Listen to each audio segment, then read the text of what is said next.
안녕하세요. 2월 13일 헬스테크 도지에 오신 여러분 환영합니다. 오늘은 제약업계의 아주 흥미로운 역설에 대해 파헤쳐 보려고 해요. 바로 수십억 달러를 쏟아붓는 최첨단 기술 투자와 실제 현장에서 일이 처리되는 방식 사이의 엄청난 괴리에 대한 이야기입니다. 자, 이 질문을 제약 R&D나 임상 운영 리더분들께 한번 던져볼게요. 어떠세요? 여러분의 조직은 과연 어디에 해당할까요? 이 질문이 바로 오늘 우리가 파고들 문제의 핵심을 찌르고 있습니다.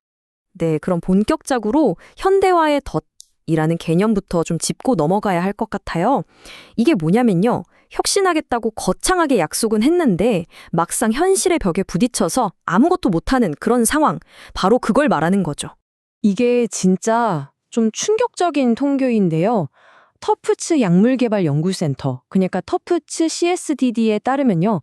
주요 신규 임상 기술 플랫폼 하나를 현장에 완전히 도입하는데 무려 6년에서 7년이 걸릴 수도 있다고 합니다. 7년이라니 정말 어마어마한 시간 아닌가요? 바로 이 구현 격차가 모든 문제의 시작입니다. 생각해보세요. 이 긴 시간 동안 현장의 운영팀이 그냥 손 놓고 기다릴 수만은 없잖아요. 그쵸? 결국엔 어떻게든 일을 해야 하니까 자체적으로 해결책을 찾게 되는 거예요. 그리고 바로 여기서 보이지 않는 숨겨진 시스템이 탄생하게 됩니다. 이 현대화의 덫이 낳은 가장 대표적인 증상이 뭔지 아세요? 바로 조직 내부에 마치 평행 우주처럼 존재하는 비공식 IT 인프라, 스프레드시트 언더그라운드의 등장입니다. 벡터 컨설팅 그룹 연구를 보면요. 제약 회사의 89%가 최신 디지털 도구를 도입했는데도 불구하고 여전히 핵심 기능을 수행하기 위해 스프레드시트에 의존하고 있대요. 거의 열의 9은 아직도 엑셀을 버리지 못하고 있다는 뜻이죠.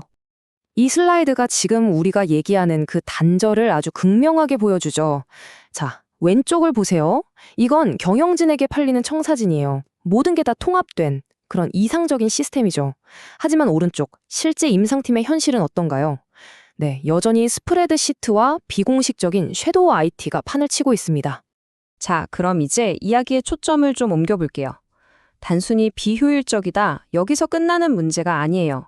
훨씬 더 심각한 문제가 숨어 있거든요. 바로 이 그림자 시스템 때문에 발생하는 우리가 놓치고 있는 두 가지 치명적인 위험에 대해서 이야기해보겠습니다. 첫째, 돈 문제입니다. 재정적 사각지대죠. 실패한 기술 투자로 날아간 진짜 돈은요, 일반 간접비라는 애매한 항목 뒤에 슬쩍 숨겨져 버려요. 그리고 더 무서운 건 바로 보안 위험입니다. 이게 좀 의외라고 생각하실 수도 있는데 우리가 직접 관리하니까 안전할 것 같잖아요? 천만에요. 오히려 훨씬 더 위험할 수 있습니다. 그 위험 중 하나가 바로 데이터 포이저닝이라는 건데요. 이게 뭐냐면 악의적인 데이터를 AI 모델에 실적 집어넣어서 모델 전체를 오염시키는 공격이에요. 근데 진짜 놀라운 건요. 불과 몇백 개의 잘못된 데이터만으로 전체 시스템을 완전히 망가뜨릴 수 있다는 거예요.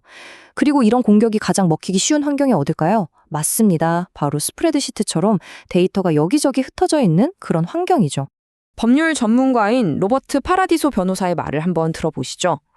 결국 핵심은 AI가 문제를 일으키지 않도록 감독하고 통제하는 장치가 꼭 필요하다는 건데 이런 섀도우 IT에는 그런 거버넌스라는 개념 자체가 아예 없잖아요. 바로 그게 문제라는 거죠. 그렇다면 해결책은 뭘까요? 아, 그럼 또 다른 소프트웨어를 사야 하나? 이렇게 생각하실 수도 있는데 아닙니다. 정답은 기술이 아니에요. 통합에 초점을 맞춘 새로운 운영 모델, 바로 여기에 해답이 있습니다. 그게 바로 프로덕트 트리오입니다. 이 세 명의 전문가가 한 팀으로 움직이는 건데요. 자, 먼저 프로덕트 매니저는 우리가 풀어야 할 임상 문제가 정확히 무엇인가 이걸 정의하고요. 그럼 디자이너가 좋아, 그럼 사용자는 이걸 어떻게 경험하게 할까? 워크플로우를 설계하죠. 마지막으로 엔지니어가 이 모든 걸 실제로 구현하는 기술적인 다리를 놓는 겁니다. 그래서 이 트리오의 핵심 임무는 아주 명확합니다. 기술 공급업체가 파는 멋진 기술과 우리 임상 현장의 실제 운영 현실, 이 둘 사이의 거대한 간극을 메우는 거죠. 단순한 전달자가 아니라 기술을 현장에서 진짜 쓸 수 있게 만들어주는 번역가이자 통합자인 셈입니다. 이 슬라이드 보시면 와, 뭔가 엄청 복잡하죠? 이게 바로 임상 데이터 표준의 세계입니다. 여기 보이는 C-, STTM 같은 것들이 다 데이터의 언어, 일종의 약속 같은 거예요. 서로 다른 시스템이 소통하려면 이런 약속이 필요하거든요. 프로덕트 트리오의 역할이 바로 이 거미줄처럼 얽힌 데이터의 길을 정리해서 새로 도입한 기술이 기존 시스템과 문제없이 대화할 수 있도록 만드는 겁니다. 자, 그럼 오늘 이야기의 핵심 다시 한번 정리해 볼까요? 우리가 어떤 문제를 받고 그게 얼마나 심각하며 해결책은 무엇이었는지 한번 짚어보겠습니다. 첫째, 모든 문제의 근원은 바로 7년이라는 어마어마한 구현 지연에 있었습니다.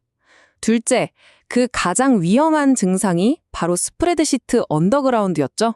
셋째, 이 때문에 우리는 데이터 포이즈닝 같은 상상도 못할 재정적, 보안적 위험에 노출됩니다. 그리고 마지막으로 가장 중요한 것, 해결책은 더 좋은 기술이 아니라 사람, 즉 프로덕트 트리오를 통해 이 격차를 해소하는 데 있다는 겁니다. 마지막으로 이 질문을 여러분께 던지면서 오늘 이야기를 마무리할까 합니다. 여러분, 조직의 가장 큰 혁신 리스크는 무엇인가요?